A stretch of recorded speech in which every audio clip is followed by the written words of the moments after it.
Get started. It is a great pleasure to introduce my longtime friend and colleague John Foley today for our seminar. We had a nice time last night, just the two of us having dinner, and it really reminded me how much I miss him. He's just been such a great friend of mine, and it's great to have him around for a couple of days.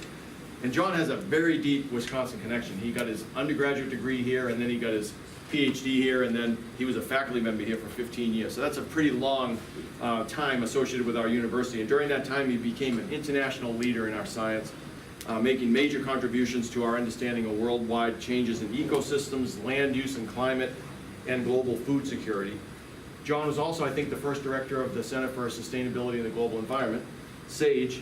And while he was here, he won a number of awards and honors, including the Presidential Early Career Award for Scientists and Engineers that was awarded by President Clinton, the National Science Foundation's Faculty Early Career Development Award, and then new challenges called him away in 2008, was it? Yep. Yeah, when you went up to Minnesota to direct their Institute on the Environment, which I got regular mailings from it, an exceptionally excellent institute, and great publications that came out of that, where he worked on sustainability of the planet and ecosystems and natural resources, of course, on which we all depend.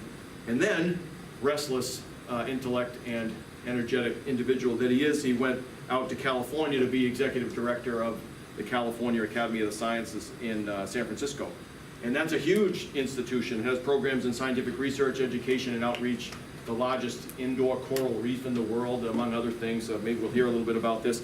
Next week, John will start as the executive director of Drawdown, which is a non-governmental organization dedicated to finding solutions to the climate crisis. So no more scaring people, instead trying to enlist them and make the world better. And John has won a number of additional awards since his early years at Wisconsin, including the J.S. McDonald Foundation's 21st Century Science Award, an Aldo Leopold Leadership Fellowship, the Sustainability Science Award from the Ecological Society of America, and in 2014, he was named winner of the prestigious Heinz Award for the Environment. Something like a Nobel Prize, I think, in our field. He's a noted science communicator. John's written a number of popular articles, op-eds, and essays in publications like National Geographic, Scientific American, the New York Times, The Guardian, NCEA, Yale's Environment 360, and Biographic, among many, many others. And his presentations on global environmental issues have been wide-ranging as well. He's been featured at a lot of venues, hundreds in fact, including the Aspen Environmental Forum, the Chautauqua Institute, and he's given a TED Talk. So it's a real treat to have such an illustrious colleague in our presence. And John, take it away. Tell us a little bit about adventures in science communication. It's great to have you here.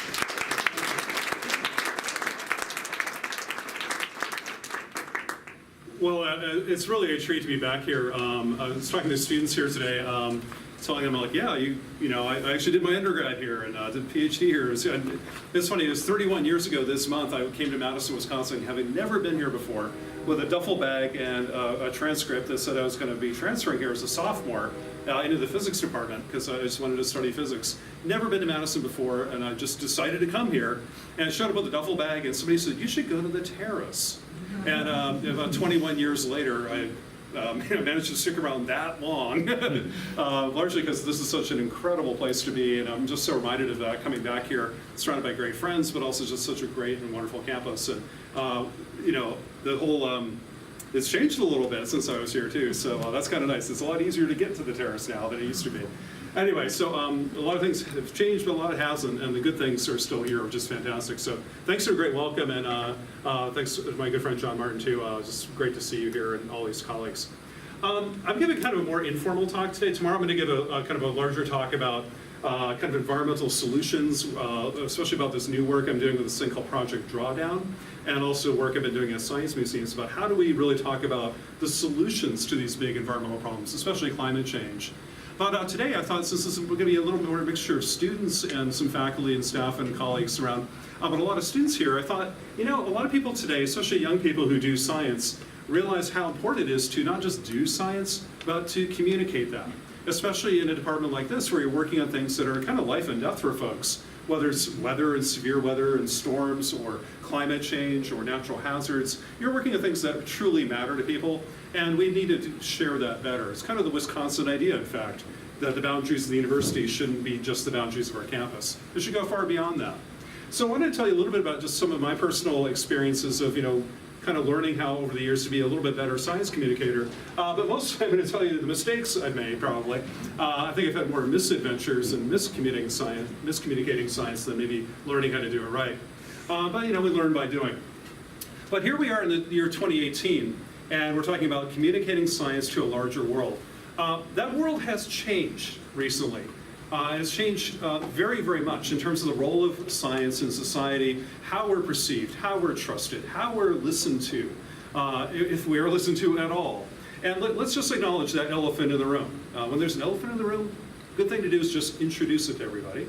And that elephant in the room has taken this face in the last couple of years, I think, as a good symbol, but not alone, of an iconoclastic sort of person who really is not very trustful of science. And before we get into this, I should just note, there might be some people at the other end of State Street who will get upset about this and say, oh, some liberal from San Francisco is coming here saying how bad Republicans are. No, I'm not, in fact, because I grew up in a family that is a fourth generation of Republicans. This is my dad running for Congress in Maine in the 1960s, meeting with Richard Nixon. So I come from a family of Republicans. This is not about partisanship at all. Nothing to do with that. But there is something funny happening with our relationship between policymaking and politics writ large and how science is used. And I think the Trump phenomenon is not a Republican phenomenon. The Trump phenomenon is really changing something. Something has fundamentally changed here. Because here's a guy who's the highest office in the land. Be true whether he's a Democrat or Republican or independent, doesn't matter. Here's somebody who's made some pretty bizarre claims that we in the scientific community know to be just completely nonsense, to be just totally not true. For example, our president is an anti-vaxxer. He believes vaccines cause autism despite overwhelming evidence, including from the National Institutes of Health, his own health agency, to the contrary. We also say that, gee, just because it's cold outside Trump Tower today, global warming must not be real. Okay, it's like saying, I ate a Big Mac today, therefore there's no hunger on Earth. That's not quite true. Here's another one getting increasingly irrational, saying not only is global warming not real, it's a conspiracy generated by the Chinese in order to affect US manufacturing. Yeah, okay. Tell that to Elon Musk. And then down here, we're global warming hucksters. We're in it for the money. So all of you climate scientists in the room, you can hide your yachts because they're on to you, and your Mercedes, and because we know how rich you're getting being an academic studying climate change at the University of Wisconsin. Clearly you're on the take. So, this is kind of bizarre, because this is supposed to be the epitome of a responsible leader, is the person who occupies the White House. Again, it's not about which party it is, but this is kind of weird. We've never seen anything like this kind of attitude in an executive leader of this country in terms of science. Never, not even close, nothing like this before. And this is getting weird. So we have a whole administration now, not just a president, but an entire cabinet that is not only spreading misinformation, they're believing conspiracy theories. So it's not just misinforming you about science, it's actually eroding your faith in science itself. And this is just unprecedented, that evidence-based thinking at all, and any sort of scientific conclusions are just completely ignored, if not undermined, during this era. And nobody, we've had attacks on science before, but this is just off the charts of anything we've seen in recent time. So then there was an inauguration in January. It was already bad enough before the election of, wow, somebody who's this hostile to evidence and facts and scientific process is now the president. Okay, that's kind of new. And he appoints people into cabinet positions whose main job is to destroy the agencies they're working for. A lot of them even say so publicly. But then we see evidence of this getting even stranger. I thought some of that was just rhetoric for an election just to kind of appeal to a base and get elected. But then when the process of governing started, it got even stranger. Because even on the inauguration, here we have side-by-side pictures of an inauguration in 2017, and there was one in 2009. There was some other guy, president before that. And it turns out, which one has more people in it? That one, obviously. But yeah, we have a president who cannot, for the life of him, admit the fact there are not that many people in this picture, and just says this is a big conspiracy. He has aides to talk up. Not only is this debate of the facts, even promoting the existence of so-called alternative facts, as if we can pick and choose our news now Now we can even pick and choose the facts we believe about the empirical universe around us. And people in serious positions are doing this. This is really pretty dangerous and pretty strange. But then it got even worse than that. Not only is it just people choosing to ignore facts or making up new ones and asserting that they're real and the other ones are just alternative facts, then we have people who are attacking the even pursuit of empirical knowledge or fact-based decision-making. Not only is it bad enough to have facts, we're not going to even let you pursue them. And this is emblematic, perhaps Scott Pruitt, perhaps the former director of the EPA, was perhaps the best symbol of this, but there are quite a few others in very prominent positions right now who are doing exactly the same thing. So this is a strange time, a disturbing pattern, and we should recognize this in science. There's a very disturbing pattern seems to be emerging. Facts and the pursuit of facts don't seem to matter to this White House. Well, you know what, actually maybe they do matter. Maybe it's worse than that. Maybe they matter a lot, this White House, and they're deliberately trying to suppress it. Unfortunately, I think the evidence points to that now. It's not just ignoring science, it's wanting to suppress it, at least in certain key areas, like areas of the atmosphere, the ocean, the environment, and public health. Things that a lot of you in this room work on. So whether we like it or not, and sometimes I bristle at this word called the war on science, but we are in a war on science. And at first I don't like that word war on science, seems like that's too dramatic, but you know what? It's a war, period. Because they have selected a targeted set of sciences. Environment, climate, atmosphere, oceans, public health, women's health. Those are targeted, literally. People in the Defense Department, their funding for research is going up, no problem. They're not getting attacked. People working in manufacturing or basic physics, no problem. But you work on the environment, health, or women, good luck. You are singled out and targeted. And they're using a whole multitude of real weapons to not only just slow you down, but literally to discredit and destroy careers. So the word war isn't really hyperbole here. It's accurate, unfortunately. I'm giving a little timeline of just the first couple of months of this administration, showing just day by day by day the kind of playbook that's being used, and it's very deliberate. This is not by accident. This is a very well-designed, very well-engineered set of playbooks, and they use about 4 tactics. I could go on for 2 years worth of this stuff, but what we have is the first playbook is something called The Merchants of Doubt. If you haven't read that book by Naomi Ezrekis, you should. It's a wonderful book about science, or kind of bad science being used to prop up bad decision making. But the idea here is, if you can't beat your opponent by saying they're wrong, don't do that. Just muddy the waters and cast doubt. Like on climate change, just say, well, I can't legitimately say, well, it's not changing. Nobody would believe you. But all you have to say is, well, I'm not so sure. Or scientists aren't sure, but there's that other scientist over here who says something different. Or back in the 70s, they talked about global cooling. You've all heard that crap before, right?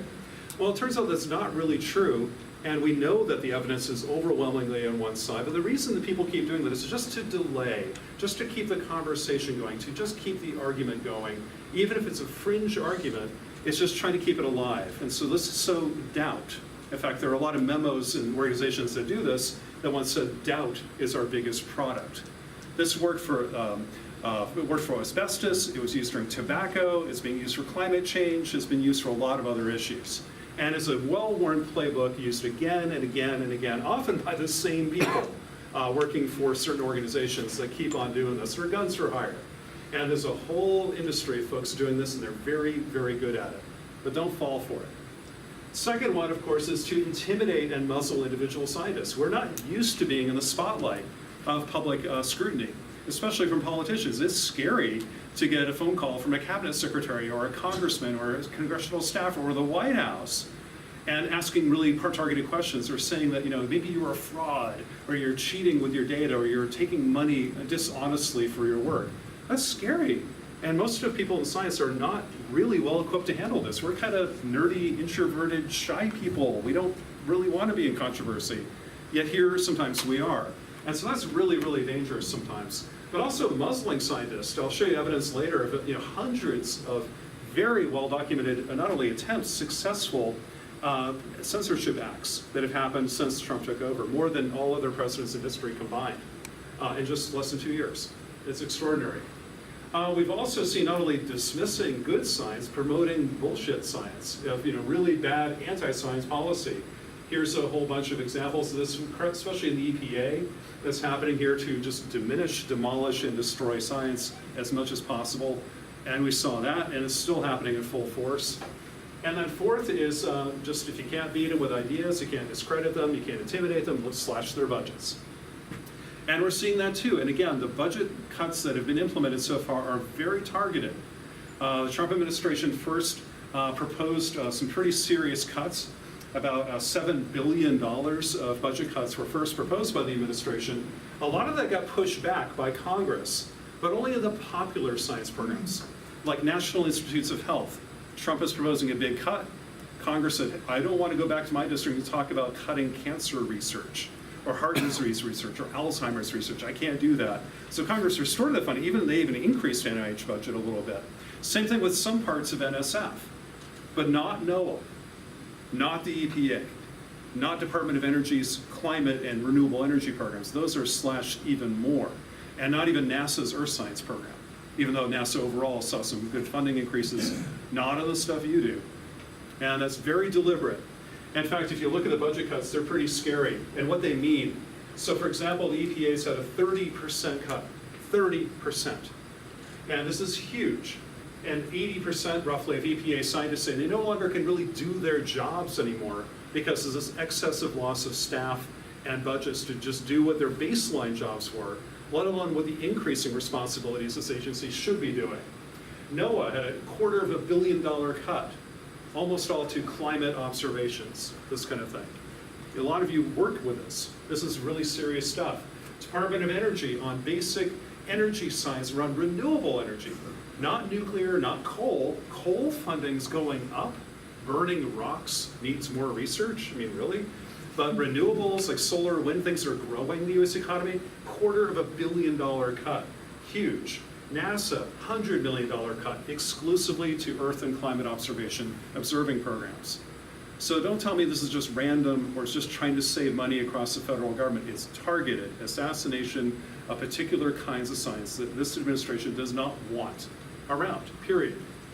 This is huge, and who's behind it? Well, the White House, but there are a lot of other organizations. Over 120 different organizations, for example, have been funding climate denying work. In the order of $100 million, by the way. $100 million has been spent by the kind of climate denier force that we know of. We know about the Mercer family, who's been very instrumental in promoting Trump's rise to power in the Republican Party in his election. Of course, the Koch brothers, ExxonMobil, and a bunch of others here we see here. Unbelievable. The Kochs themselves have spent $100 million. It's actually more than that, I should have said. That's just the Koch brothers themselves spent $100 million. That's just one family. $100 million by two guys. So this is huge. This is our opposition in this kind of stuff. What's happening? This is, of course, not only affecting budgets, but we're seeing censorship. Columbia University's law school tracks censorship in government very, very carefully, and they only accept solid, ironclad evidence of this. You can't just wave your arms saying, I'm being censored. You have to really show that it truly is. They already have 155 cases since Trump was inaugurated, more than the history of the White House in all of American history combined during about a year and a half. That's pretty amazing. 81% of EPA employees say that their decision-making, their science is being influenced by political appointees. Political people are overriding. There's 80% of them say politicians are interfering in what they do. 20% of the scientists say they're self-censoring the work, saying, I'm not going to even put the words climate change in my work anymore across the entire federal government for fear of political reprisals. This is incredible. And about 40% of people are avoiding the terms climate change in their work in the EPA and the National Park Service. This is really, really crazy. So this is dangerous, there are tactics, and sadly, this side is winning. And again, this is not about Republicans or Democrats. If a Democrat were doing this, I'd be saying it's the same bad thing. It's not about the party, it's about the behavior. And this is anti-science, and it's anti-American. It's just not good for us. And these things are not just affecting scientists. This is bad for all citizens of this country, because when you attack science, you attack one of the fundamental pillars of American democracy, a way of iterating towards a truth together with empiricism, with data, with hypotheses. And science is far from perfect. We make a lot of mistakes, but we have processes that ultimately try to steer back towards the truth. We can fix our mistakes openly and constructively and revolutionize science and shift a paradigm and move over here. And we're never quite to the absolute truth with a capital T, but we're finding our way there. We know where the North Star is, and we're heading that way. Law and science are the only two kind of self-correcting parts of democracies, and both right now are under attack. And that's got to be disturbing regardless of your political persuasion. But it's also more practical. Science should be used to make better decisions. Decisions should be based on facts. Facts would be helpful sometimes. They may not rule the day. Maybe it's that we can accept that climate change is real, but some politicians say, you know what, I think climate change is real, for example, but it's just too expensive to do anything about it, so we're just going to live with it. Okay, I might not agree with that, but at least it's a fair hearing of science, or about vaccines, or about reproductive health, other kind of hot button issues. Let's at least admit what science is showing us, even if we disagree about what to do about it. So let's have an honest argument. But also, America's always been stronger when we use science. This is what actually made us a superpower, and probably more than anything else, is that science was used to help us fight disease, help keep us safe, discover new things that enriched our economy, powered our economy, increased our safety, our security, our prosperity at home. It's incredible. And we're just safer when scientists are allowed to do their jobs, when scientists who serve the public can truly do so without fear and intimidation and attack. When you want people to speak truth to power, they should be able to speak truth and not be intimidated. And nobody is served by this if scientists are told, I can't help you. It'd be like going to a doctor saying, I think you have this terrible disease, but, oh, sorry, there's a politician tells me I can't tell you anymore. That would be really horrible, right? And lives are really on the line here, so we've just got to do better. And so when we attack science, especially public serving science around the environment, weather, climate, our atmosphere, our oceans, health, things like this is really in the front lines, not just of us. Who cares about the scientific community? We're pretty small. It's affecting all of us, all of our neighbors across the state, across the nation, and it's not good for any of us. So when you attack science, scientists aren't the only victim. We can go drive Uber or something. We'll do something else if we have to. We'll start a company, whatever. But it's the people we serve that are hurt more. And that's really the true tragedy here. And that's what's really the kind of problem with attacking science. So how do we, as a scientific community, try to respond to this? Well, a lot of us won't. A lot of people don't see it as our role to respond to these kind of political attacks, and I understand that. I do understand that, but I think you're wrong. I think we have a moral duty to try to raise our voice a little bit, not just for our own sake, but for the people we're supposed to serve, especially in a public institution like the University of Wisconsin. But that's up to you. But I think we do need to kind of at least say, hey, science should be serving society, and we should be allowed to do that. And we should be allowed to do that without interference. Can we do that, please? Just can we help? That's all we're asking. So can we respond? Well, scientists have started to do this. Scientific organizations are trying to educate the larger world around us about the attacks on science, tell people what's happening. Then very, very few people have been trying to help, like, let's archive the data that's been collected so far by the EPA and NOAA. So we're not deleting data sets, things like that. Well, that's a good idea. Let's tell people about this kind of thing. Well, good. Not enough yet. Can we advocate for science? Can we say, hey, science is good for you. It's good for America. We have a lot of very big, powerful voices in Washington and on cable news and on Twitter who say science is a hoax and we're charlatans, we're frauds, not to believe us, whether it's around vaccines or GMOs or climate change. Are we even matching those voices by like 1%? Not yet. We're really fighting an uphill battle, though. We're beginning to. We need to do a better job here. We also need to, I hate to use this word resist because it seems kind of loaded politically, but there has been kind of, some resistance within agencies, within advisory groups, within scientific organizations, and even among the broader public. I mean, who the heck knew that people would go out and march for scientists in science? But that happened back in April of 2017. About a year and a half ago, there was a March for Science here in Madison. There was one in Minneapolis, one in San Francisco, and a huge one in DC. I was at that one, actually spoke at it. It was pretty cool. But it's kind of funny. Like I saw a great sign at one of the science marches said, "Geez, when the introverts show up and protest, something's wrong." So it's like, well, anyway. You ever heard the joke? How can you tell an extroverted scientist? they're looking at your shoes. But when, scientists and introverts and nerds come out and say, hey, wait a minute, something's wrong here, you hope people pay a little bit more attention. So that happened, and there's some good things here. We've seen some, people kind of say, hey, wait, I want science to stand up for us. That's important, and that's good stuff. So we've had a good start, but we got to do better. So this kind of adventures in science communication, there are a few things I've learned over the years, mostly learned by doing it wrong so many times, and bashing my head against the wall, like, why aren't people listening? And maybe you said, well, let's do an experiment, try it the other way. And like, oh wait, now people are hearing me.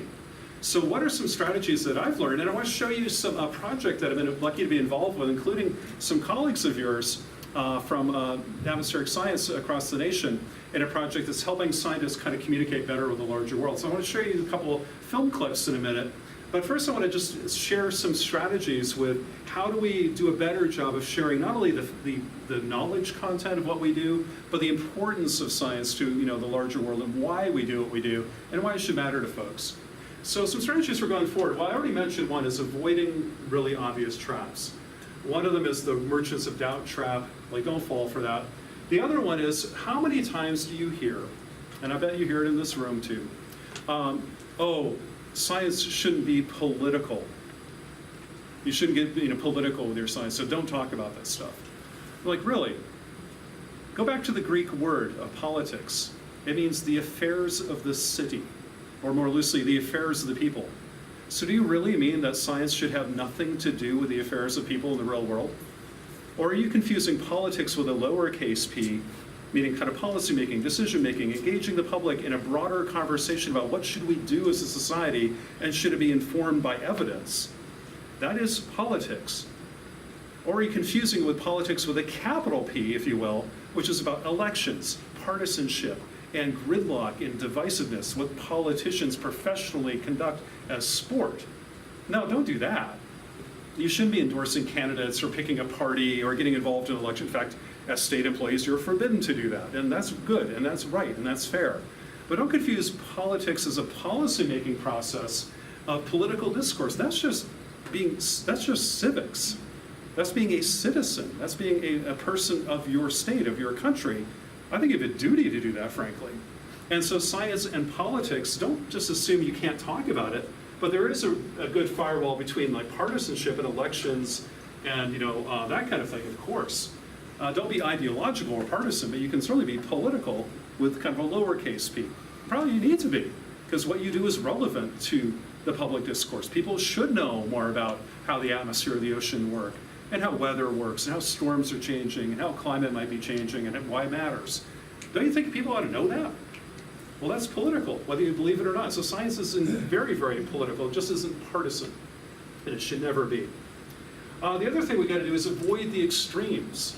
We tend to focus on the extremes of any argument, whether like climate change is real or not, because there are two loud poles of the spectrum shouting really, really loud. But it turns out the really interesting people are the quiet majority right in the middle. A huge number of people are very persuadable on climate change, and we're not talking to them very much.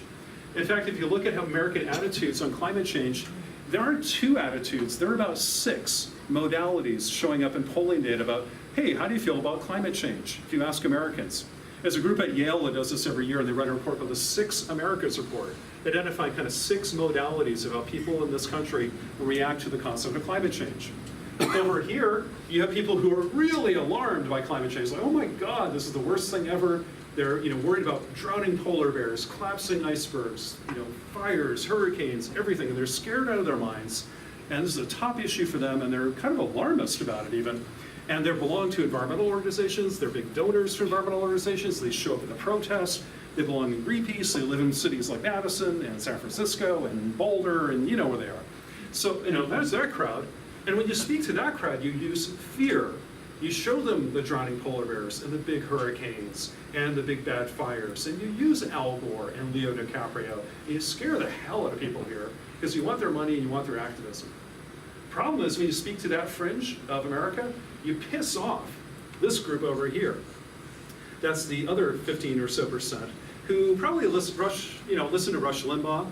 They don't think climate change is real at all. In fact, they believe it's a giant conspiracy that there is actual fraud, that we are not to be trusted, we are liars, there's nothing about what we do as any merit whatsoever. So not only dismissive, they're hostile to this idea, really, really hostile to it. These two basically cancel each other out, and it leaves this vast majority of us in the middle who are kind of persuadable, especially these three groups who are very movable. If we say the right things in the right way, we can move these folks this way or that way in a heartbeat. And yet, very few efforts are communicating to the middle. There are people who are concerned about climate change, but I got to pay my bills. I got to get my kid to school. That's not a top issue for me. And don't tell me I got to pay more. And don't make me feel bad about my SUV. Don't make me feel guilty. Oh my God, it's easy to dismiss it. I know it's like smoking. Like I know I should quit smoking, but gee, not today. Don't bug me about it. And the more you bug them, the more kind of standoffish they're going to get. So don't bug these people. Give them something to look forward to. Give them a solution, not a problem. Show them hope instead of fear. Show them how we can collaborate instead of be in conflict. That will reach these folks. Or people are cautious, like, well, I'm not sure it's real or not, but yeah, if it is, that would be bad. Or people who are kind of disengaged, like, I just don't care. People are doubtful, like, I don't think it's real, but I'm willing to listen. Look at all these people. That's over 70% of the country, and we're not talking to them. So let's talk to them. But don't use the stuff that works for this group. Fear doesn't work for those middle four groups at all. It backfires. And don't talk about climate change as, if you go to these people in the middle and say, let me tell you one more time about why, how the greenhouse effect works. This is what we call the science deficit model. We assume people don't make good decisions with science because they don't know the science. So let's go 101 times and explain how the greenhouse effect works. Don't do that, please. Because they heard you the first 100 times, they just don't like you. That's the problem. It's not a science deficit model, it's a humanity deficit model. They don't trust you, they don't listen to you, they don't like you. You're not one of them, so they don't connect to you. So why are they going to listen? Don't explain CO2 molecules yet again, you're just going to piss them off. This does not work. It works a little bit over here, but the world has heard it already. They don't need to hear that again. They want to hear about what are you going to do, not why it's a problem. They've already heard it. So we need to kind of focus on this middle and really focus on this group because that's where the action is, but use very different techniques. Don't focus on the facts alone. Don't focus on the problems. Don't focus on fear. And don't focus on conflict. Show solutions, hope, inspiration, how we can solve the problem, and give people encouragement to do so together. That works beautifully. The other thing, and this is so hard for scientists to do, is to kind of embrace your human side. We're regular people too. We get up in the morning, we pay our mortgage, we take our kids to school, we have the same worries as every other citizen in Wisconsin. But then a lot of us go to work and get there and we look on Twitter or something like that and we're like, wow, there are people threatening my life today. Or people who hate me because they said climate change is real. That kind of sucks. But our fellow citizens don't know that's our daily life. They don't relate to us because we're not acting very relatable sometimes. Scientists, unfortunately, we're trained to be kind of aloof and a little bit separate. We use very careful language. We don't really share our profession with the broader public as well as we should. People here do that really well, but the scientific community writ large doesn't do that as well as we should. Kind of like doctors used to be this way too. And you know what? The folks who want to dismiss science are using this against us. When you want to debate climate change, you can't debate a good climate scientist on the facts. You're going to lose. So instead, we're going to attack their character. We're going to say, you're a liberal elite. You're a Hollywood elite. You're from Madison, not real Wisconsin, right? Walker's used this technique very well. Won a lot of elections that way, right? You see it every day. You keep on falling for it, by the way. We see it at Berkeley and where I live all the time. They keep falling for it too. We see it all the time. East Coast, West Coast liberal elites, Hollywood, Harvard, San Francisco, Nancy Pelosi, Al Gore, Leo DiCaprio. They always want to lump you in with Hollywood and liberal symbols. Every time they'll talk about the Prius you drive and all, come on, you've seen this before. They're very, very good at it. Don't fall for that. You got to counter that narrative with like, hey, no, I'm a regular American too. I'm just like you. I get up in the morning and do what you do, and I get the same concerns. We got to embrace our humanity and kind of let our hearts lead the way, not just our minds. If we don't connect to people emotionally, they're never going to listen to you intellectually. And there's a lot of, this is the contrary, I have thousands of peer-reviewed scientific studies from cognitive psychologists that shows unequivocally with powerful data that data doesn't matter at all. Okay, so I have all the data in the world to tell you data doesn't matter. If you can't connect to people a little bit emotionally, if you're not relatable, if people don't kind of endear themselves to you slightly, they can't hear the facts. In fact, the more they hear about facts from somebody they don't like, the more likely they are to oppose it and just dig their heels in and look for any possible other facts to counter it, even if they know they're nonsense. So, let's, don't just use facts, we have to use ourselves and our humanity. We got to do that better. And also, stories are often better than data. Telling stories about, like, hey, I saw this with my own eyes. There are a lot of people here working in Antarctica and things like this too. You're seeing global change. A lot of people work here and are noticing real things, or seeing things people can relate to, whether it's in farms or snow, storms. I mean, especially in this kind of community, you're working with things that people can relate to. Tell a story. That's really helpful too, not just the data. Finally, we're going to share like a positive vision. Scaring people only motivates the fringes, those loud people on that left and the right of that diagram. Fear works for them, but most Americans right now are overly afraid. We are now more anxious and more fearful and divided as a country. There's a lot of data on this since the Civil War. Okay, literally, that's crazy. The Civil War, and who are we fighting? I don't get it. So instead, there are a lot of people who are anxious and eager for a positive vision. Tell me something's going right. Tell me about the solutions to these big scary problems. Not that all is lost and we're all screwed. Tell me what we can do. Give a sense of agency, a sense of hope. But also, when we talk about science, make sure we don't talk about what, cuts to science funding does to us. Nobody cares. Nobody cares about your tenure and your grants and your public. Nobody in the real world cares about that. What they should care about those, like, hey, if I can't get the support I need, I can't do my job, which helps you. The university can't serve you, the larger public, and do what we're supposed to do if you're cutting us. That's what matters. So kind of paraphrasing Kennedy, don't ask what America can do for science. Instead ask, what can science do for America? That's what we got to ask, and that's what we got to really talk about more. So what I want to do for the next few minutes or so is show you a campaign that launched actually on Thursday last week at Tribeca in New York. That's a weird part of my new job is I went to Tribeca and was on a red carpet with producers and crazy things like that, talking about a documentary series on climate scientists called Let Science Speak.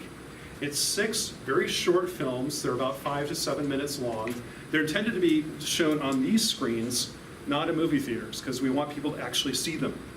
Nobody goes to movie theaters anymore, especially for documentaries.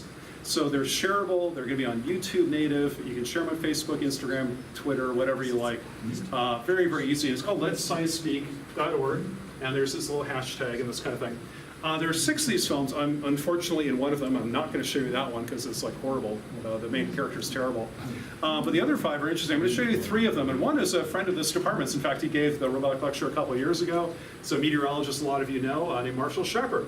And you know what? You'll see this is he's going to follow a lot of the strategies I just outlined and talking about who he is and why he does what he does, and very little about his own science. So we're going to watch 3 of these if we have time, but I want to show you this one right away because this one's probably the most relevant for this audience. And it's really, really cool. He's just such a good guy. Can you hear that okay? Yeah. Should I turn it up or is that? It's got to turn it up.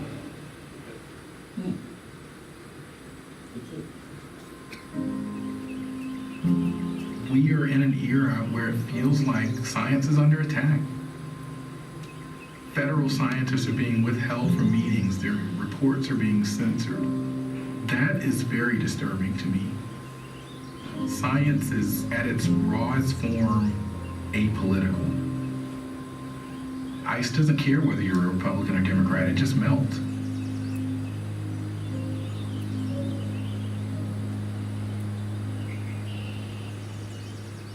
I was trying to say, hey.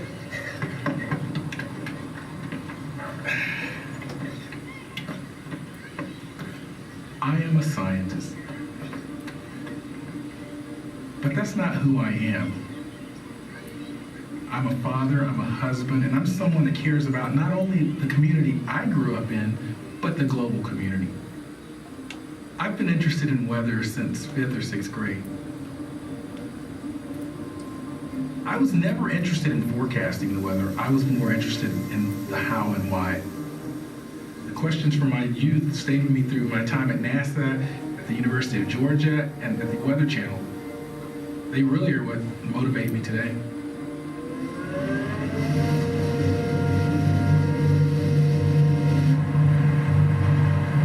2017 hurricane season was a game changer in many ways. The intensity of those storms really caught many of us off guard. Harvey produced 5 feet of rainfall. Irma remained a Category 5 for longer than any storm we've seen in that basin. That's directly related to the temperatures of the ocean and one of the unsung ways that climate is changing. When I see a Hurricane Harvey, and I know a week in advance that that's going to be a humanitarian crisis, the 1-2 punch of Category 4 winds and 5 feet of rainfall, I knew it's probably going to kill people. That's not something that I take lightly. It's actually upsetting at times when people look at scientists as people that have agendas or people that want grant money.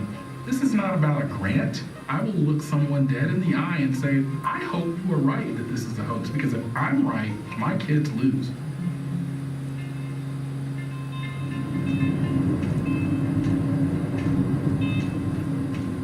The small community that I grew up in was a little typical southern Georgia town. It was a community of moderate to lower income families, a marginalized community that's predominantly African American.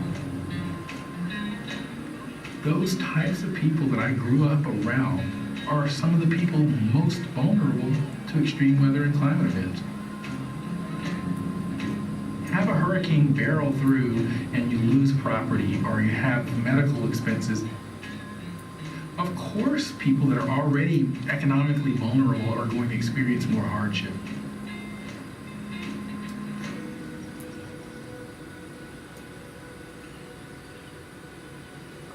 Upton Sinclair says it's difficult to get a man to understand something when his salary depends on him not understanding it. That statement provides a lot of the context for the attacks and the innuendo that we as scientists have to deal with. And that's why it's even more important for scientists to get outside of the ivory tower and make the science accessible. Today on Weather Geeks, we're going to look at the rest of the 2017 hurricane season. So far, we've had our record-breaking season. What does the rest of the season have in store? We'll tell you next on Weather Geeks. The Weather Channel is actually one of the most established brands in the world, and through that brand, we can reach people in a way that I could never reach just through a peer-reviewed journal or presenting at a science conference. I'm willing to advise from the Waffle House to the White House on this issue. Climate affects our lives in ways that people don't even think about. If there's drought in the Midwest, it affects the price of cereal that they may buy. These types of kitchen table issues are what we need to convey more of to the public.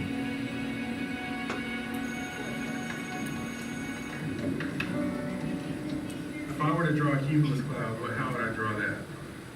We have misinformation being propagated to teachers and kids about climate science. We have federal scientists being restricted from speaking at meetings that they were scheduled to speak at. Controlling science, controlling results, we're limiting the possibility of a future breakthrough. This generation's children give me hope. I think they'll break the generational cycle. When you see the light bulb go off, it gives you energy because you know that that's the next CEO or the next engineer that can address some of these problems. I am optimistic about the future of science in America.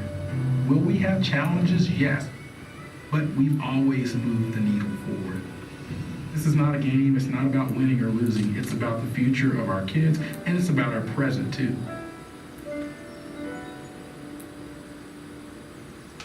So one of the things you notice here is like a lot of messages I was telling you before, like he talked a lot about who he was as a person.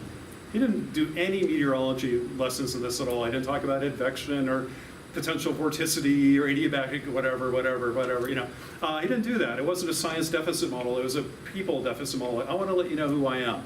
So you use symbols and, you know, overt and subtle. They were like, you know, the family guy, you know, playing football with his son.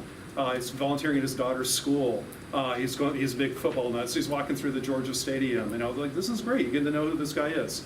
He's a family person. He's just like you. He likes football. He likes his kids. He goes, you know, likes his school.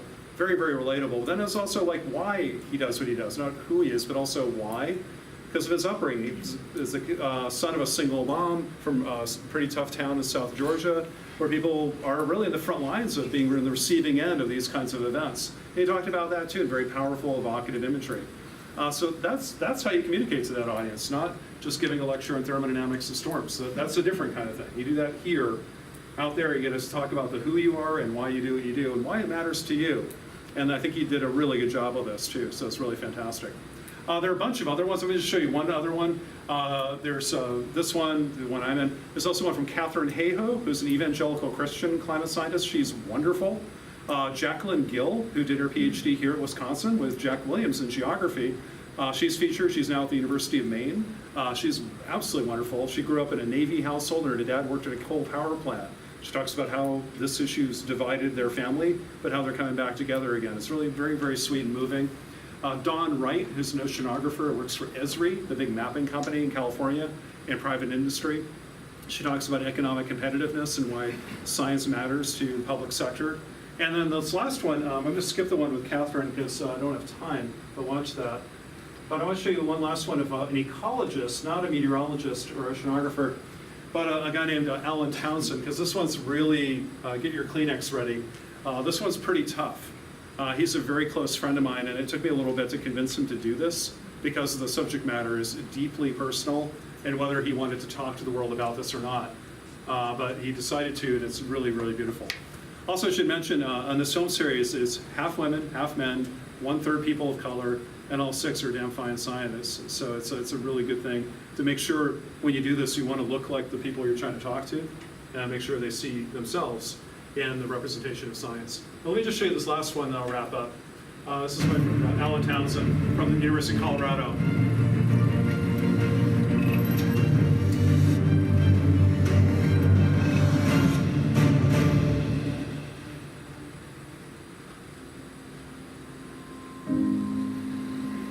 Science is, in one sense, I suppose, always been personal for me because it's what I chose to do. I cared about it. But without question, it became personal in a very different way in the last 4 years now. Starting with Neva's diagnosis and through everything that's happened since.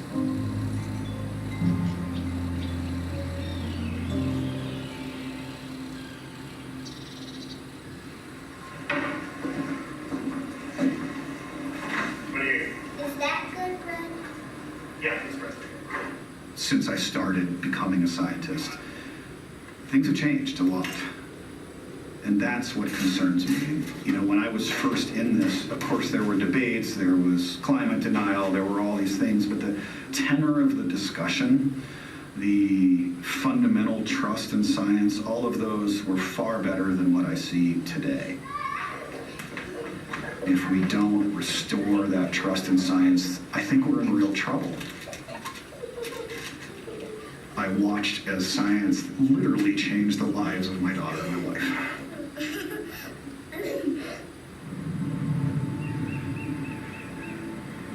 I started a scientific path with an interest in medicine. Despite that, started working in a field known as evolutionary biology. And then got interested in research science through a class in ecology. The early stuff I did was trying to understand that as the climate changes, as the temperature goes up, what's that going to do to all of the carbon that's stuck in the world's soils? Has been doing at Niwot Ridge.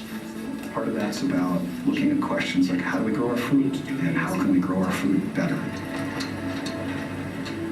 We do it poorly in rich countries, others don't have enough. And so I think more and more about that as a big piece of the puzzle. It's such a fundamental pillar of society. Where I want to put my effort is to take my work and make a difference in people's lives.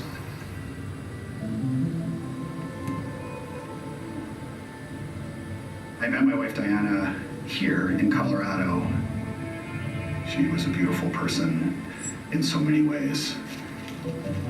She had this very, very rare curiosity with just no ego at all. And then as I came to know her over the years as a scientist, that those traits are supposed to be at the core of how you do science, and it's why she was a terrific scientist. We were in different fields, but ones that were very complementary, and so it's not a surprise that a lot of scientists end up together because there's a shared passion there that translates to the personal. We liked to look at and live life the same way. Our daughter Neva was born in 2009. When she was 3 and kind of coming up on 4, started to realize that she didn't seem to be growing, and she started to have headaches, which is a bit unusual for a kid. One thing led to another, and eventually she had to go have an MRI. And that MRI showed that it's a tumor in her pituitary region, and so that was life-changing. We tried to tell her that she has to have brain surgery, and she has no idea what that means. That January, we took a family reunion trip to Costa Rica. Neva was doing fine. Diana was saying that she was having a little bit of trouble with her right hand. It was hurting her a little bit in typing, and she thought it was carpal tunnel syndrome. Neva asked me, does Mom have something wrong with her head like I do? And all these questions.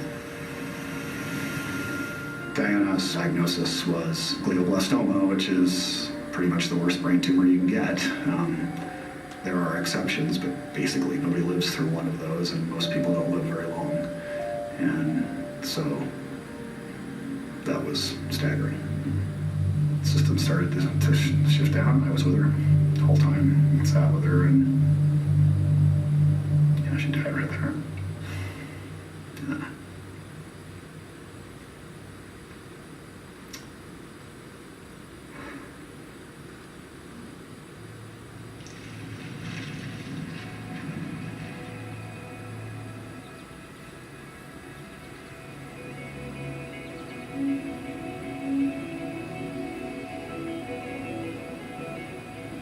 Diana's buried in a place called Green Mountain Cemetery. The edge of it, where she is, goes right up against the beginning of the mountains. It helps to know she's right there, and helps to know she's where she'd want to be, and in a beautiful spot that meant something to her. Diana's deepest wish for us was that we not wallow in her passing forever. What mattered to her was that I was happy, and the same for our daughter. Because I'm a scientist, I could understand even more acutely, through so much emotion, how everything I was seeing was resting on her.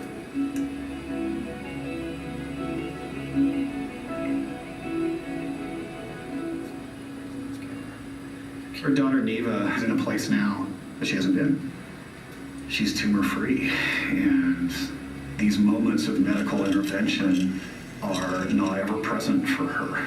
They're backdrop to just being a kid. That doesn't happen without this science.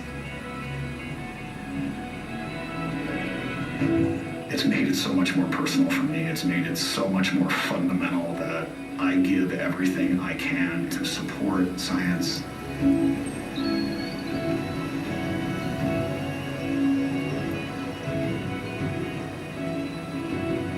If we do not invest in science the way we need to support the fabric of all of our lives, we're all going to face some really challenging times in the future. Science saved my daughter. Don't kill it.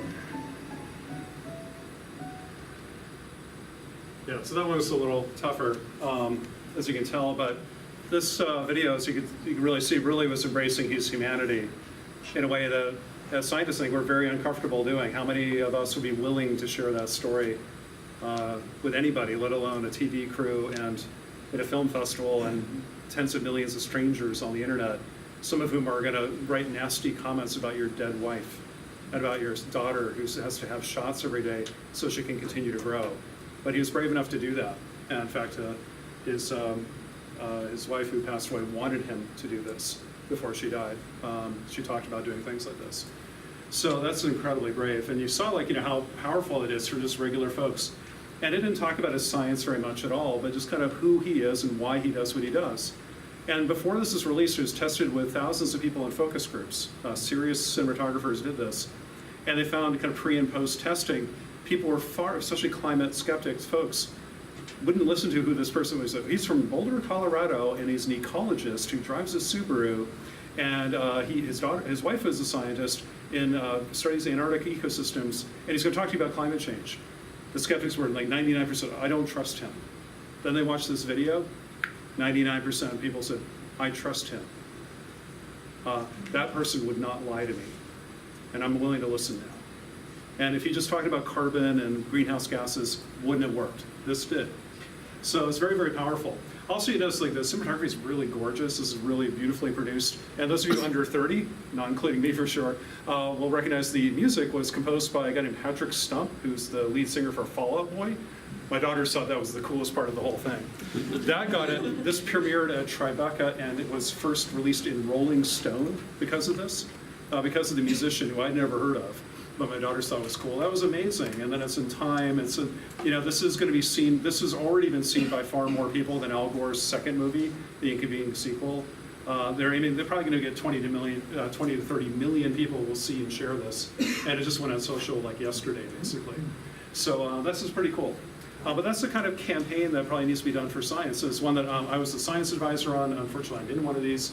And personal note, actually, the executive producer of this and I kind of fell in love at the end of the project, and we're now a couple, which is kind of weird. And we just went public with that yesterday or something, which is kind of weird. Anyway, so that was cool.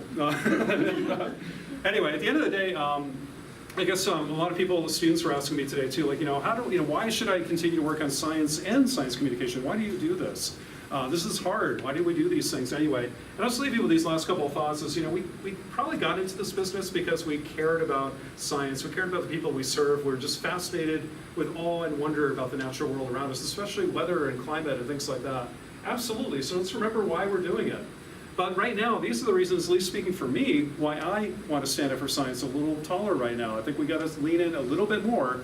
And these are at least my 3 reasons why. Maybe they'll resonate with you too. We have a person in office today who says America's no good anymore, and he wants to make it great again. I thought it was already great. And I thought part of the reason it's great is because of science. So don't dismiss what we did.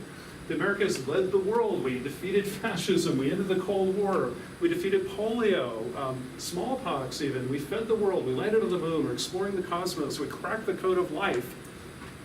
But it's because of American science. Don't tell me we're not great. Of course we are. We're fantastic. What could we do next? Also, if we're going to build a sustainable future, kind of finishing that intergenerational compact, that promise, one generation always makes to the next, saying we'll leave a better world to you and do the responsible thing. Let's do that. But the key to doing that, a future where the planet is habitable and beautiful and inspiring and prosperous for future generations, the key to that lies in science. Science is needed to build this future where food, water, energy, our climate, our biosphere are sustainable and healthy and working well. The key to that is in science. In fact, it's the only thing that can get us there. It's not enough, but it's the key to getting us to that direction. And finally, as that last kind of film showed, a lot of people work in science, and I do, and I think a lot of you, not only just for the abstract environment or the pursuit of science, but because we do it for people, and very personally, maybe for people we love. And Helen, for example, did it for his daughter and his wife, because science is the key to often offering at least a chance and hope, if not a cure, for some of the worst ailments facing humanity, and we've got to fight for that too. So at the end of the day, we have to remember why we're doing what we're doing when we kind of tackle this kind of war on science, and we should remember to be hopeful too, because even when we see very bad things, there are so many reasons to be hopeful and optimistic and be buoyed into doing a better job for the future. And to me, the pursuit of science is really all about hope. And it's the hope that we're going to continue to be a great nation, not just become one again. We always were. And we can live in a thriving world where as decent and kind people with the people we love are safe and secure. That's what I want. And I think that's probably what you want. And for me, and I think a lot of those people in this room, that's something I'm willing to really work for, live for, and fight for. We got to fight for this because people are fighting against it left and right, and we've got it too. And I'm willing to do that, and I think a lot of you are too. So with that, I'm sorry running over a little bit because of those little film clips I wanted to show you, but let me stop there and see if there are any questions. But first, thank you. Thanks for having me here today.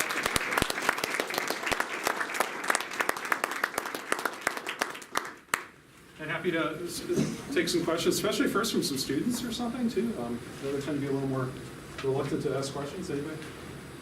Yeah. So Or maybe not. I think it's super interesting. I think this is definitely a front right now, and we all see it every day. Everybody does. Yeah. So you talk about the cognitive psychology, sociology side of it. That's obviously some amazing science. You know, we in this building Yep. do some cool stuff too. Yeah. How can we how can we link the two though, and not keep these worlds separate? I think that link might be. Yeah. We need to make that link, and how can we and us, anybody Yeah. do that? Great question. I mentioned a lot of the academic literature in social science, especially cognitive psychology and other things that kind of show how to be persuasive. But the best practitioners of social science, I'm going to get in a lot of trouble. There may be some professors of social science in this room. Well, tough. I'm going to tell you what I think. The best social scientists in the world don't work in universities. They work in Madison Avenue. They work in Wall Street. They work for Google. They work for Twitter. Things like that. Those are the people who are really changing the way we think, the way we talk, the way we persuade each other, often for evil instead of good, unfortunately. But those folks are very, very good. They are really good. They make us buy stuff we don't need. They manipulate us every day into believing things that are not true, and we know they're not true, but we believe it anyway. So I would go to the masters, and these are the Jedi masters of messing with our minds. Talk to them. Google's very good at this kind of stuff. There are sentiment engines, there are things that even from your Twitter feed, they can predict your behavior, purchasing patterns. The big data kind of analytics of social science today are unbelievable. So I go to Manhattan and Silicon Valley right now and look for social scientists. There are a lot on this campus too, but they're thinking with 1980s technology of like polling and no. Go to like Madison Avenue, the marketing and advertising world, and Silicon Valley social media companies. They're 100 years ahead and revolutionizing what social science can do, but they're not in academia because they're making a lot more money over there. So that's where I would go, frankly. But folks on campus here are good too. Of course, I'm not dissing them, but just kind of like, that's where you start, but go outside the university. There's a lot of cool stuff happening out there. That's really powerful. People who did this were not from a university. This is like a woman who started this, Christina Arena. She used to work for Edelman, which is the biggest PR firm in the world. And she launched their entire sustainability and social good branding thing. She helped Patagonia tell their story about why they're a good company. Hewlett-Packard, Nike, a bunch of these things. These people are wickedly smart. And if they could work for us, wow, that'd be really cool. So we need more of that. So not only across disciplines, get out of the building, get out of the campus once in a while, talk to other folks. Some other questions? Yeah. Yeah, well, I think you've made some really important points here, but the focus has been on science. And Yeah. in my experience going back to grade school, the word science or scientist has a tendency to create barriers with most people right away. Yeah. And so I tend to gulp and swallow hard when I try to delve into talking about science with people who aren't scientists and don't necessarily relate to scientists. And it occurred to me that science is just a subset of knowledge and expertise. Yeah. And I'm wondering how much more receptive people might have been, for example, the March for Science, if it had instead been a march for truth or a march for knowledge or a march for expertise, where you're encompassing all kinds of expertise that help people live better lives without it necessarily being viewed as a special interest. I guess that's my way of looking at it. Yeah, it's a really good point. When science talks about itself, it sounds a little self-serving or a little like alien to people. It's off-putting to a lot of folks who, oh, I'm no good at that. I don't like science because it reminds them they weren't a good student in middle school and that or something. It kind of puts people off a little. Sometimes, yeah, I've seen that too. Hey, I wish the March for Science would say, it's a march for you. It's a march for us, all of us. It wasn't about science. The nice thing about the March for Science is I didn't see any scientist on any stage anywhere who said, this is about my grants or about my tenure case. They at least had the good sense enough to not do that and really did say, no, this is about you. This is about us being able to serve the world with good science. That resonated with people a little bit, but I think you're right. Instead of science, talk about like safety, security, health, prosperity, good things that everybody wants. Not everybody wants science, but they do want healthy kids. They do want towns that aren't going to get destroyed. That's kind of why those videos use those symbols instead of test tubes and beakers and guys in white lab coats and all that kind of crap. It's like things that people can relate to, because you're right. People are a little off-put by science sometimes. We need to do better. Yeah. Yeah. Thank you again for this talk. This is really lovely. I was wondering how you would do this sort of thing, but with kids, because you were talking before about adults, and since you worked at Cal Academy for so Yeah. long, how to contextualize these really big, scary ideas for somebody who maybe doesn't know what a molecule is yet. Yeah. A lot of adults who don't either. That's a really good point. This was designed for persuasion of, basically 22 to 35-year-olds in what's called it's the new third. The biggest scoring demographic in America today are people who are deliberately apolitical, who will not vote. Not that they don't vote, they won't vote. It's the largest group of Americans, it's increasing rapidly. They're highly educated, highly diverse, extremely cynical politicians, and have anything to do with political apparatus. This is aimed for them, because they're persuadable. Kids are very different. You get a first rule of communication, know the audience, and what motivates them and what they connect to. Kids are really different. And of course, there's not one flavor of kid. There are a whole bunch of different kinds of kids as well. So this is a totally different kind of rule for them. But kids are innately kind of scientists themselves. They're naturally curious, and it's only when they get to be like 10 or 12 that we kind of beat it out of them. I've never met a little kid who isn't kind of naturally inquisitive, who doesn't want to hop around a tide pool or look up at the stars or something. And everybody in this room, it was, you all stayed kids a little bit, and probably scientists. Other people lost their kid a little bit along the way, maybe, I don't know. So that's a really different experience. But what I really like is when you create an experience where you share an intergenerational experience. And that's where museums and parks and things like that are so cool. It's when you're taking your kid's hand and you show them a dinosaur at a museum, or you walk to an aquarium and see a coral reef, or butterflies they've never seen before, or the stars overhead.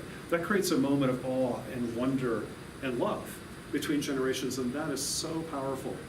So when you reach people's kids, you can reach them at the same time. And so we worked very hard in the museum world to create these intergenerational moments. My job, I realized, I woke up in a cold sweat the first 6 months I was at the Cal Academy, realizing that my job isn't science. My job is not science communication. My job is love. I want people to fall in love with the natural world and the moment the person they're with. I want to create moments of awe and wonder and love and power. That's what I do. And I'm like, oh my God, I'm in the humanities now. How the hell did that happen? But that's where the magic is. So if you want to solve science communication, go figure out the humanities, because that's where it all starts, really. And kids are just as good as grown-ups that way, but you have to do it a little differently, but it's with the power of combination. That's really cool. That's really powerful. Tracy? I'm wondering if maybe you could kind of reflect on, since you were an undergrad here and a grad student and a professor, Yeah. sort of your own evolution of science communication. And I mean, are there things that you were doing early in your career that kind of planted the seeds for getting all in like you are now? Well, a lot of bumps and bruises along the way, a lot of missteps and big mistakes. That's what science is supposed to do. You do an experiment, it fails. Hopefully you learn from it. What's so funny is scientists were very good at being analytical and very hard-nosed about data in our research lives. When we see a hypothesis is disproven, something we thought was true and it's not true, we move on and conduct another hypothesis if we're good scientists.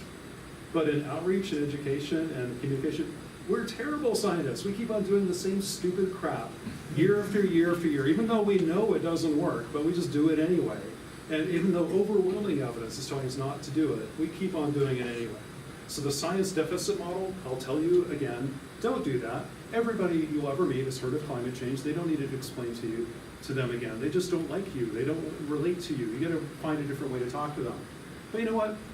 Most people I say that to will just do it again anyway, and do it again anyway. So the science deficit model, I was a practitioner of that, even though people told me, don't do it, don't do it, don't do it. I did it anyway for 20 years.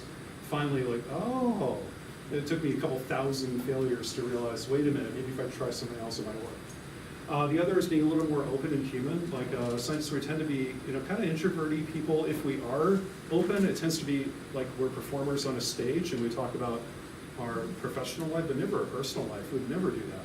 So this is kind of unusual for people to do that and open up. I've never seen scientists really do that before. That's really important too. So that's something I've kind of learned. Also to just kind of realize that it is like, don't be afraid of things like awe and wonder and beauty. That's probably why most of us went into science in the first place. So embracing your inner 8-year-old, like why did you, if anybody told an 8-year-old, what a scientist really does in university, like, yes, you're going to write a lot of proposals that will be rejected. You are going to be in faculty meetings that will never seem to end. You're going to be bickering about office space. You're going to be worried about tenure. 8-year-olds don't know what that is. You're going to be writing papers that 5 people might read and cite if you're lucky, and this will be a good day. The kids will be running screaming the other direction because they still have they're wonder junkies. They want to understand the world around them and figure it out because it's beautiful, it's amazing. I think embracing that a little bit more. Sadly, I really hate to say this, but I think the profession of being a professional scientist kills science badly. It destroys awe and wonder and beauty. We do things because they're amazing, they're cool, they're really cool. Don't lose that. So it took me a little while to rediscover my inner 8-year-old. I guess it's my first midlife crisis. Maybe I found that out. I've had a couple. I'd encourage you to think about that too. So I guess, the science deficit model, being a little more open to who you really are, and embracing, things that are kind of soft and squishy that we tend to be afraid to tell our colleagues about. And 20 years ago, in most academic departments, if you said words like that, you probably wouldn't get tenure.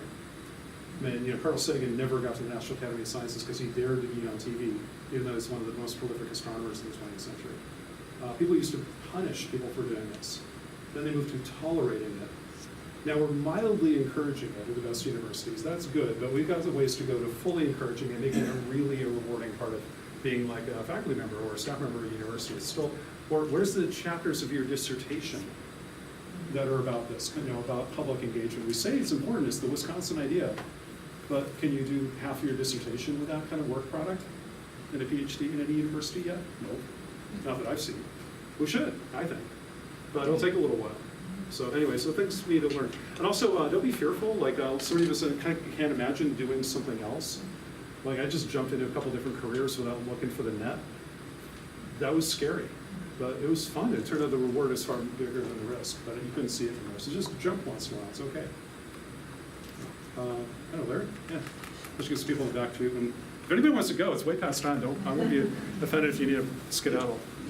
It seems that our country is unique in the world with having to deal with this war against science.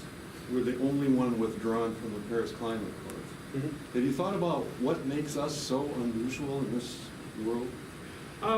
We are unique and we're not. We have a particularly high rate of, it's very interesting. We sometimes think, with good reason, that Americans are just bad at science. We don't understand it. We're kind of science ignorant. It's actually not true. If you look at the OECD, like the developed countries of the world, the OECD countries, for example, we rank towards the bottom of scientific literacy for children because our K-12 schools suck at science. They're really bad at it. We got to do better. But adults in America are at the top of the OECD. We actually beat South Korea and Japan in scientific literacy for 40-year-olds. For 12-year-olds, we're the bottom of the industrialized countries. You know why? Because we have 2 secret weapons, and you're in one of them. We have the best university, college, and community college systems the world has ever seen, and everybody who goes through any of them in this country has to take some science classes. So in Europe and Asia, people don't take science classes unless you're majoring in it. So most people in America actually learn science for the first time, probably in an intro-level course at a university, and especially community colleges. We do that really well. The second is we have the best public kind of informal science education systems the world has ever seen. We have the best museums, the best planetariums, the best zoos, aquariums. We got Neil deGrasse Tyson. We got NOVA. We got National Geographic. Okay, they got Attenborough in England, and that's pretty good. But we got Jane Goodall. We got them all here. We really rock the world on informal science. And it turns out over people's lifetimes, 70% of what people learn about science is in the informal learning space, not in classrooms. 70% is learned outside of a classroom, whether college or K-12. So the 3 pillars of science literacy, K-12 here, we're really bad, but universities are the best in the world, and informal science, we're by far the best, and that's where people learn most of it anyway. So we're very, very good at scientific literacy, except 2 topics, climate change and evolution. There, we're way below. And that's just how, I don't know, it's a kind of a weird divide we have. So Americans are more scientifically literate in general than the rest of the world, surprisingly. But on those 2 topics, we have very deliberate doubt, and I don't know, it's a very strange cultural phenomenon, but it's not because of ignorance. It's not because our education systems have utterly failed, though K-12 has a problem. But there's no organized war on science in France, for example, is there? Not in France, but other countries, Australia, yes. on climate change, very much so, maybe even more vicious than here. So it's not completely unique, but not on evolution. In Eastern Europe, you see a lot, there's a lot of people who don't believe in evolution in Eastern Europe, for example. So it's not just the US. We tend to beat ourselves up. We're pretty bad, but we're not, we should give ourselves a little bit of forgiveness once in a while and do better, but it's not all is lost. We can do better. So we're trying to be hopeful, be an optimist, because depressing messages don't work for that audience, don't demographics. How about like one or two more questions, so we probably should let people go? I don't know. How are we doing? How about inquiries? Looks I was just thinking about something, I mean, you brought up, once you do put yourself out there, then you do have, as you mentioned, the threats, but even the smaller level of the dismissives that comment when you're out giving media interviews or when you're giving talks. And, there's a lot of emotional labor with that. Sometimes it's very hard to read the comments after a media article where you're quoted. How do you address those, or when you get emails unsolicited that kind of go off in some tangent or something? How do you guys all about chemtrails? How do you address those? How do you communicate with that? Because they're the ones who are not necessarily on the pursuable side, but they're the ones that are often dominating the discussion. Yeah. Well, I guess there's bottom line answer: deal with it. It's not going to go away. So yes, how do you deal with it? Well, you just deal with it. It sucks, though. It really, really sucks. And to tell you what's like, one is the just complete nonsense of just reading. Don't ever read the comments of anything in any newspaper. If any responsible news outlet has gotten rid of them already, if they haven't, they're just trolling for clickbait. And you shouldn't even go to the news site anyway. There's a shame on that because they know what's going on. So that's awful. And I would encourage all editors to just get rid of that crap because they know it's a disservice to humanity. That anonymous Twitter shouldn't be doing what they do either. Anonymous bots just kind of trolling people. So that's terrible. Then if you step outside the ivory tower at all on any of these issues, yes, you will be attacked. You will get hate mail for sure. You may get hate threats, and some people do get actual explicit death threats. And what makes me feel not better, but I'm not going to complain about my little experience in this, which isn't that much, frankly, compared to some people, is if I happen to be a woman or a person of color, it would be 10 times worse. 10 times. And I couldn't believe that until I saw, I actually did an experiment with a friend of Jacqueline Gill, and I posted exactly the same thing on Twitter once. She got about 10 times more bullshit, like calling her names, commenting her appearance, her gender, threatening her with rape, and from, on Twitter. I did not get any of that. I got some crap, but nothing like that. I couldn't believe my eyes. The worst I've had is somebody threatening my daughter's life. That actually was in Madison. I won't say who or what, but that was not cool. Not explicitly good enough where I had to call the police. And people were like, this isn't real serious, but we'll take it into this. But it's kind of crazy stuff. So I don't know, if you draw the calculus. So I should have shown you Catherine Ayers' video. Just go to Listen and Speak and watch that. She reads into the camera death threats she got today about her and her children. She is in an atmospheric science department at Texas Tech in Lubbock, Texas. They weren't allowed to film the outside of her building because she's not in the atmospheric science building. She has an office in an undisclosed location, probably with Dick Cheney or something. They won't even tell you where her office is on the campus because she can't be in the normal building. She's probably in the English department or something. I have no idea. They couldn't photograph the outside of the building. They wouldn't. Her video will not show her home or even where they go on vacation because somebody could figure out where she lives that day. There are people who have to live their entire lives like that. And she's an evangelical Christian. She says, what's ironic is half the people who are threatening my life, truly threaten her life on a daily basis, are self-professed Christians. I don't think this is what Jesus would be doing. I don't think Jesus would be threatening people on Twitter with their life because they don't agree on empirical data about the atmosphere. That doesn't sound very Christian to me, but she's an expert. So that's really weird. I feel bad, but I know people have had it way worse than I can even imagine. But there's a little price for sticking your neck out, but maybe do it proudly. It's okay. I don't know. Jonathan, you probably get a lot of crap this way. I don't know if you do, Tracy. Some other people have gotten rough bumps and bruises for this. Maybe you have anchor too. I don't know. It's no fun, but I don't know. What's the choice?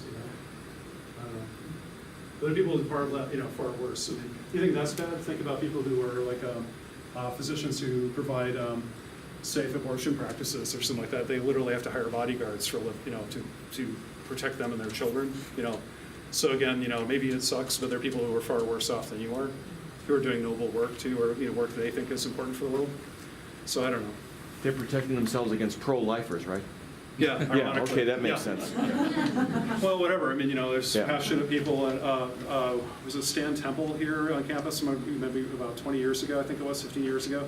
He was a wildlife ecologist on campus, and somebody was talking to him on the radio about birds being killed by windmills. And he said, well, windmills aren't a big deal. What the real problem is cats. What we should do is just, shoot all the feral cats, jokingly. All the cats outside. Anybody lets their cat outdoors, we just kill them all, poison them, and then it'll save the birds. And he was kind of joking. He got serious death threats. Campus security here actually had him in protection for weeks because they were absolutely serious about that. Oh yeah, people who were so passionate about this. If you ever want to have an interesting conversation, talk to campus security about when they take a threat seriously and when they don't. To an academic, I've had that conversation with a couple in Minnesota here, and a couple other universities. It's really interesting what the indicators are. Oh, that crazy. We're going to worry about that one. Don't worry about it. Those people aren't a problem. Oh, that one. Yeah, we worry. Very, very interesting. You should have a talk on that here someday. It's really fascinating. Okay, well, thanks. I'll hang around for any more questions. Comments. Thanks for sticking around. Thank you, John. Yeah, don't forget, tomorrow night at 7 o'clock over at the Discovery Center in the DeLuca Forum, John will be giving a broad audience talk, so we hope you all can come. There'll be refreshments afterwards and plenty of interesting conversations, so please make it to that.